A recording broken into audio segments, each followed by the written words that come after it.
প্রশ্ন হচ্ছে আরেকটু মানে কতটুকু, এটা বলেন আমাকে, যে আরেকটু মানে 3 দিন বলেন, আরেকটু মানে 2 বছর বলেন। ওনারা যদি বলেন আমার 5 বছর লাগবে, দেখবেন মানুষের চেহারা চেঞ্জ হয়ে গেছে। বলে ভাই তুমি কেন 5 বছর নিবা? কারণটা কি? তুমি কি এই 1 মাসে প্রমাণ করতে পেরেছো যে তুমি 5 বছর পর্যন্ত থাকার যোগ্য? এই সে প্রমাণ করতে দেখেন, আমি একটা কথা বলি, দ্রব্যমূল্য, বিদ্যুৎ, আইন শৃঙ্খলা, এই 3টা খাতে এই সরকার মিজারেবলি ফেল করেছে। অন্য সময় হলে এই সময় আন্দোলন হতো, আন্দোলন হচ্ছে না কেন? হচ্ছে না এই কারণে আমরা আসলে একটা হাবিয়া দুজকে ছিলাম। আমরা হাবিয়া দুজক থেকে বের হয়ে এসেছি। বের হয়ে আসার পর দেখতেছি আমার এই আঙ্গুলে আগুন লাগে, এই আঙ্গুলে আগুন লাগে, এই আঙ্গুলে আগুন লাগে। এই 3 আঙ্গুলের আগুন কিন্তু আমি অন্য সময় সহ্য করতাম না, কিন্তু আমি তো দোজকে ছিলাম ভাই। দোজক থেকে বের হয়ে এসেছি, এই জন্য ওই তাপটা এখনো টের পাই। 2 দিন যাক, আমি কিন্তু হাবিয়া দুজকের কথা ভুলে যাবো। তখন ওই আঙ্গুলের সামান্য তাপ আমার কাছে অসহ্য লাগবে। তখন আপনি কি করবেন? আপনাদের কি সেই প্রিপারেশনটা আছে? অনেকে হয়তো বলবেন, এটা আমি এসে প্রথমে সেখানে শুনলাম আমাদের এক বক্তব্য যে রাশেদ খান বলতেছিলেন যে বেসরকারি বিশ্ববিদ্যালয়, পাবলিক বিশ্ববিদ্যালয়, প্রাইভেট বিশ্ববিদ্যালয়ের মধ্যে যে একটা দ্বন্দ্ব তৈরি হয়েছে, এই দ্বন্দ্ব তো অবধারিত। এই সরকারের প্রথম ভুল যেটা ছিল, ভুল আছে কিন্তু আপনি বলবেন যে হাতি ভুল ধরেন কেন? আরে ভুলই তো ধরবো, তারা তো ফেরেশতা না, মানুষ তো, মানুষের ভুল হবে না?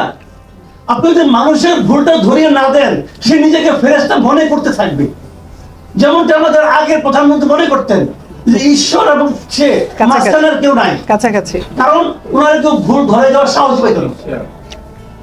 সবসময় দেখতেন আমাদের বন্ধু বান্ধব এমন হাত কষ্ট করতো, আমার ধারণা চামড়া বোধহয় 1 মিলিমিটার ক্ষয় হয়ে গেছে। এবং এগুলি করতে করতে তাকে বোঝানো হয়েছিল যে আপনি আসলে প্রায় ঈশ্বর, একটু বাকি আছে। তো এখন সেই বিষয়টা হবে, আপনি যদি সমালোচনা না করেন, এরাও ভাবতে শুরু করবে। যেমন আমাদের অনেক ছাত্ররা কিন্তু মনে করা শুরু করছে যে আমরা এই দেশটাকে স্বাধীন করে দিচ্ছি।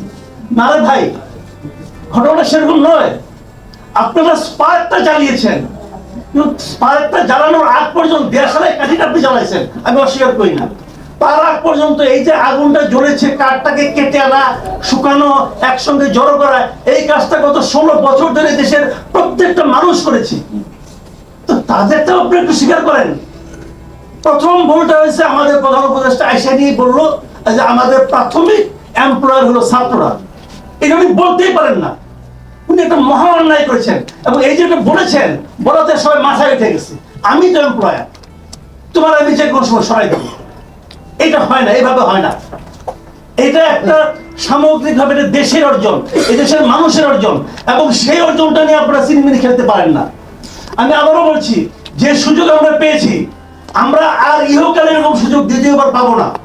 আমরা যদি এই সুযোগটাকে নষ্ট করি, নিজেরা ধাক্কাধাক্কি করে, তাহলে এর চেয়ে বড় হতাশা এই জাতির জন্য আর কিছু হবে না। রাশেদ খান যে কথাটা বলেছিলেন, বিরোধ তৈরি হয়েছে, কেন হয়েছে, কেন হবে না? আপনি 2টা স্টুডেন্টকে নিয়ে উপদেষ্টা বানাই দিচ্ছেন, ভুল করেছেন।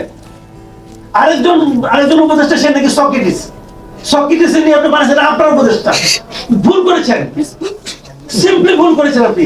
এতে মনে হয়েছে কি ওই প্রাইভেট বিশ্ববিদ্যালয় তারা বলতেছে আমি কি কম সক্রেটিস দেখি? আমার লোক আলাপ করেন, কোন বিচারে, কোন পরীক্ষায় তারা ফার্স্ট সেকেন্ড থার্ড হয়েছে বলেন তো আপনি আমাকে? এই দেশের প্রত্যেকটা ছেলে মেয়ে আন্দোলনে ছিল,